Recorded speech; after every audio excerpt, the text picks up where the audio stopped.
2020. La humanidad afronta el desafío de volver a pisar la Luna para el año 2024, con la vista puesta en la construcción de bases lunares y de la futura conquista del planeta rojo. La ciencia cada vez avanza a un ritmo más acelerado. Fotografías de agujeros negros, ondas gravitacionales, impresoras 3D fabricando órganos, ordenadores cuánticos. Y es que a día de hoy todavía queda muchísima gente que piensa que la Tierra es plana, que nunca llegamos a la Luna o que el cambio climático es una parida que se han inventado los chinos para hundir a América. En fin, y es que este va a ser el tema del vídeo de hoy, porque, afortunadamente hoy en día todo el mundo conoce lo que es el cambio climático, ha oído hablar del efecto invernadero y a no ser que vivas en una cueva donde no hayas tenido contacto físico con nadie, en mayor o menor medida lo aceptas y sabes que esto es real, que es un hecho, que no es una conspiración loca a nivel mundial ni nada de esto. El caso es que en términos generales todos conocemos hoy en día lo que es el efecto invernadero y sabemos que es lo que mantiene la temperatura de la Tierra en unos valores apropiados para la vida, porque de no ser por este efecto invernadero, la temperatura de la superficie de la Tierra sería de menos 18 grados y a esa temperatura, no sé a vosotros, pero a mí no me apetece mucho ir a la playa o ni siquiera bajar a comprar el pan. Sin embargo, también es de sobra conocido que las actividades humanas desde la revolución industrial hasta nuestros días han aumentado el efecto invernadero y esto se debe a la cantidad de gases de efecto invernadero que hemos estado emitiendo a la atmósfera y la degradación de los sumideros de carbono existentes en nuestro planeta. Pero ya partiendo de la base de que todos más o menos hemos oído hablar de estos conceptos, ¿qué es lo que ocurre exactamente? Es decir, ¿por qué los gases de efecto invernadero hacen que la temperatura de la Tierra aumente y cómo es este mecanismo? Pues si te apetece que entremos un poquito en detalle en este complejísimo tema que es el cambio climático, quédate y te lo cuento.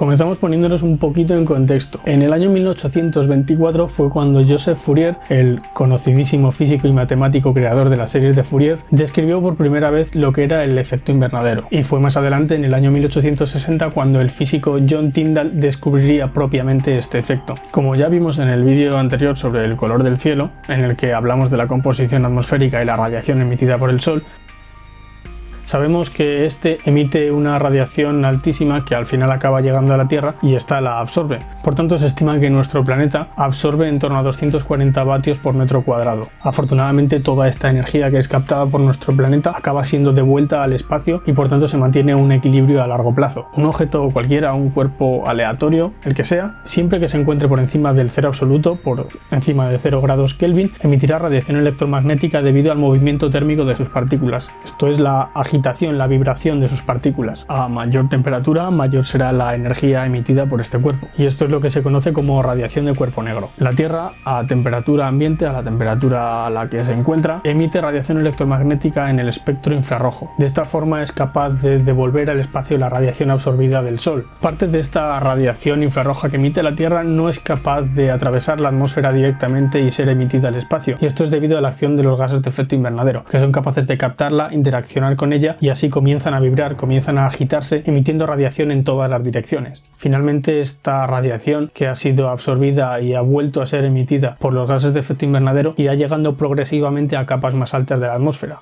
donde finalmente acabará siendo liberada al espacio. Y esto es porque, como ya sabemos del vídeo anterior, la densidad de la atmósfera no es uniforme. En los primeros 11 kilómetros de la atmósfera se encuentra hasta el 75% de su masa, por lo que en las capas más altas de ella, la concentración de los gases que la componen es muchísimo menor. Por lo tanto, esta radiación electromagnética tiende a interactuar mucho menos según va aumentando en altura. Por otro lado, sabemos que la temperatura en la Tierra es de en torno a 14-15 grados de media. Pero sabemos que esto no significa que en todos los lugares del mundo haya una temperatura de 14 o de 15 grados. Pues de esta misma forma se puede suponer una capa radiante que se encuentra a 5 kilómetros de altura en la troposfera, desde donde se emitirá toda la radiación infrarroja de la Tierra al espacio, a pesar de que esto no es realmente así, ya que en cada punto de la Tierra se emitirá desde una altura diferente. Y es que precisamente a esta temperatura de menos 18 grados es a la que la Tierra emite una radiación que compensa la radiación que llega del Sol. Emite en torno a 240 vatios por metro cuadrado, por lo que existe un equilibrio entre la radiación absorbida y la radiación emitida y hace que todo sea fantástico y la temperatura de la Tierra sea estable y nosotros podamos irnos a la playa y vivir felices. Ahora, ¿qué es lo que va a ocurrir cuando aumentemos la cantidad de gases de efecto invernadero en la atmósfera? Un aumento de los gases de efecto invernadero hará que esta zona de emisión efectiva ascienda a capas más altas de la atmósfera, donde la temperatura es menor y en consecuencia la energía radiada también lo será. El efecto de esta alteración será una nueva zona de emisión efectiva a mayor altura que provocará que a medida que esta ascienda la temperatura en la superficie se incremente cada vez más. Y esto es un problema serio, porque no podemos pedirle al Sol que por favor emita un poco menos de energía para compensar el desequilibrio que se ha creado,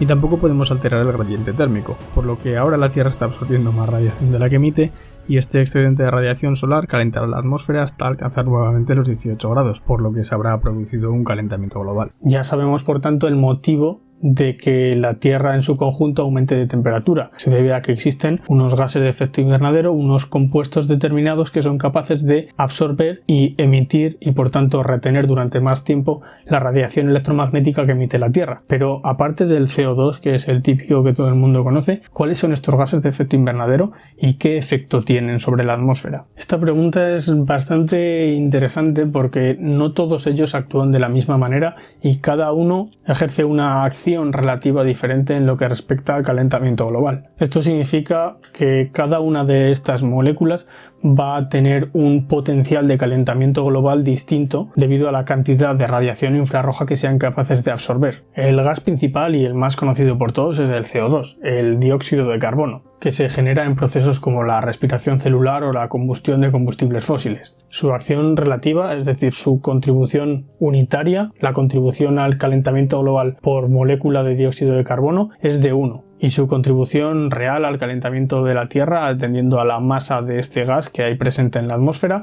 es del 75%. Vamos ahora con el siguiente gas de efecto invernadero, el metano, que es tremendamente inflamable y se genera en procesos de descomposición anaeróbica de materia orgánica, por ejemplo. Su acción relativa, el potencial de calentamiento global que tiene este hidrocarburo, es de hasta 25. Esto supone que la emisión de una tonelada de metano a la atmósfera la va a calentar tanto como lo harían 25 toneladas de dióxido de carbono en un plazo de 100 años. Afortunadamente para todos nosotros, la concentración de atmósfera es muchísimo más reducida que la de dióxido de carbono y por tanto su contribución real al calentamiento global es de un 13%. Los óxidos de nitrógeno son compuestos formados por oxígeno y por nitrógeno. Se generan en combustiones a altísimas temperaturas y aparecen también en una gran cantidad de fertilizantes. Su acción relativa es de hasta 230, lo que significa, como ya sabemos, que la emisión de una tonelada de óxidos de nitrógeno a la atmósfera producirá los mismos efectos que la emisión de 230 toneladas de dióxido de carbono. Pero de igual manera que ocurría con el metano, su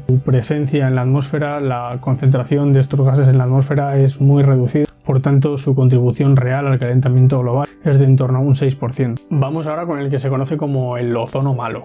Es el ozono que está presente en la troposfera. Tiene origen antropogénico. Esto quiere decir que proviene de contaminantes que han sido emitidos por nosotros, por los humanos, y que se forma cuando en las capas bajas de la atmósfera ciertos contaminantes reaccionan con la luz del sol. Y vamos ahora con los clorofluorocarbonos, o CFCs, que son hidrocarburos saturados a los que se les ha sustituido el hidrógeno por átomos de flúor y de cloro. Debido a su estructura físico-química y a su nula toxicidad para con la salud humana, empezaron a ser usados en aerosoles, refrigerantes y extintores. Su acción relativa es de 15.000 y afortunadamente su concentración en la atmósfera es bastante reducida, por lo que solamente contribuye al calentamiento global en torno a un 5%. Y por último vamos con el último gas de efecto invernadero, que es nada más y nada menos que el vapor de agua, y que para sorpresa de muchos es el mayor contribuyente al calentamiento global de todos los que he dicho anteriormente. Y esto no se debe a su acción relativa, no es porque una molécula de vapor de agua sea mucho más perjudicial. El problema con el vapor de agua es su altísima concentración en la atmósfera,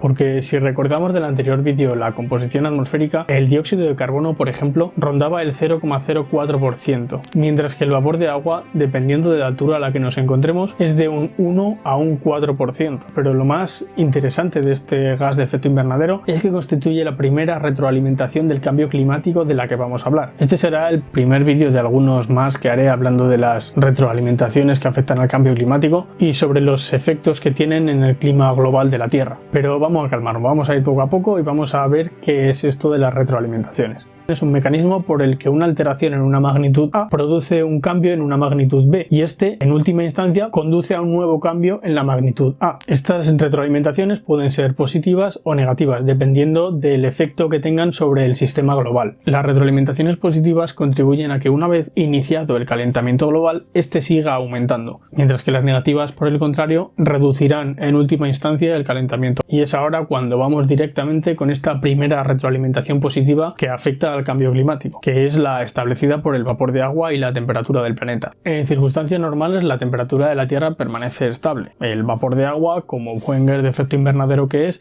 absorberá la radiación emitida por la atmósfera y contribuirá junto con los demás gases a mantener esta temperatura y a evitar que vivamos en Invernalia a menos 18 grados. De repente aparece el ser humano y comienza a emitir grandes cantidades de dióxido de carbono a la atmósfera, lo que hace que aumente ligeramente la temperatura del planeta entero.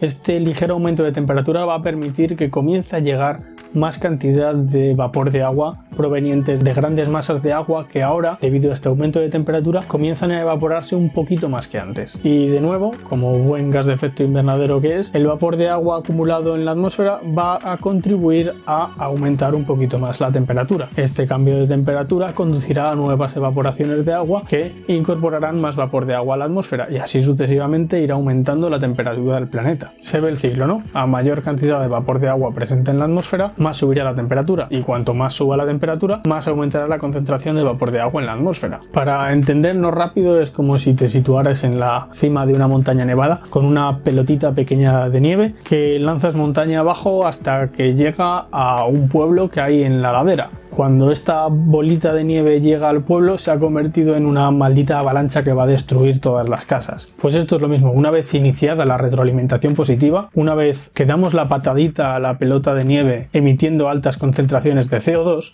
la bolita va a ir creciendo y creciendo, haciendo que la temperatura en la Tierra se incremente muchísimo y de una manera no lineal. Es decir, al principio el tamaño de esta bolita de nieve aumentará poco a poco, pero según vaya pasando el tiempo va a ir aumentando a un ritmo mucho más acelerado.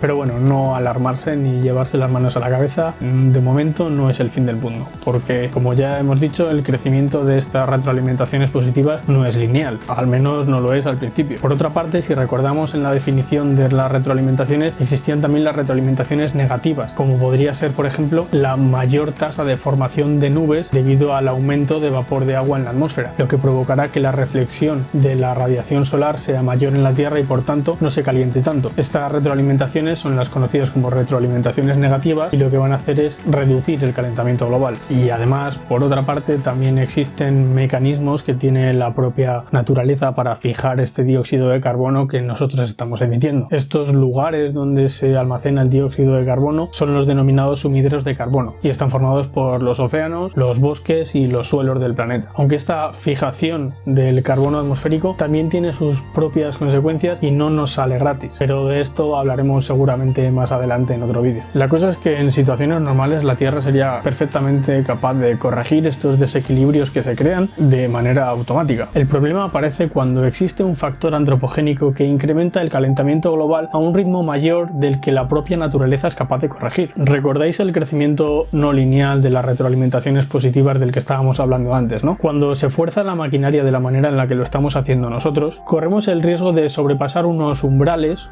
en los que el crecimiento de estas retroalimentaciones positivas es tan elevado, es tan acelerado que ni siquiera la propia naturaleza sería capaz de corregirlos por mucho tiempo que pasara. Estos umbrales son los denominados tipping points y realmente más nos vale no llegar a alcanzar estos puntos porque son puntos de no retorno. Una vez alcanzados la cosa se pone muy fea. Pero vale, entonces ¿cómo narices logramos no llegar a estos umbrales y revertir la situación? Pues bueno, la solución es bastante sencilla y pasa por dejar de emitir disminuir estas increíbles cantidades de CO2 que estamos emitiendo. Todos tenemos en mente los famosos acuerdos de París de 2015 firmados por 195 países en los que se acordó limitar el crecimiento de la temperatura para el año 2100 en menos de 2 grados. Pero bueno, sea como sea, esperemos que para entonces no hayamos llegado a este umbral y hayamos conseguido fijar el incremento de temperatura por debajo de 1,5 grados. Y si no, bueno, pues estamos jodidos todos. De cualquier manera, son muchas las retroalimentaciones, tanto positivas como negativas, que afectan al clima, y es por esto que los informes sobre cambio climático arrojan unas estimaciones de escenarios futuros tan distintas. Encontramos desde las más catastrofistas, que nos anuncian que todos vamos a morir, a otras que anuncian que simplemente habrá que modificar ligeramente nuestros hábitos de vida, así como la agricultura y la producción de comida, o mejorar nuestra adaptación a fenómenos climáticos extremos que puedan producirse en un futuro. En fin, que nada, se me ha quedado sin batería la cámara y sinceramente me daba mucha pereza tener que esperar hasta que se cargara para acabar el vídeo, porque ya no me quedaba nada. Solamente tenía que deciros que estaré subiendo vídeos sobre este tema de cambio climático y retroalimentaciones que afectan al clima. No serán todos seguidos, no sé cuándo serán ni cuántos serán, pero eso, si os gusta la idea, si os parece interesante y tal, pues me lo podéis comentar.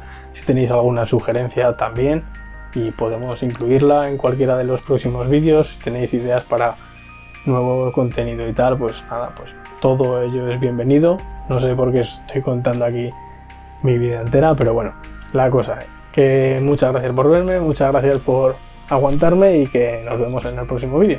Chao.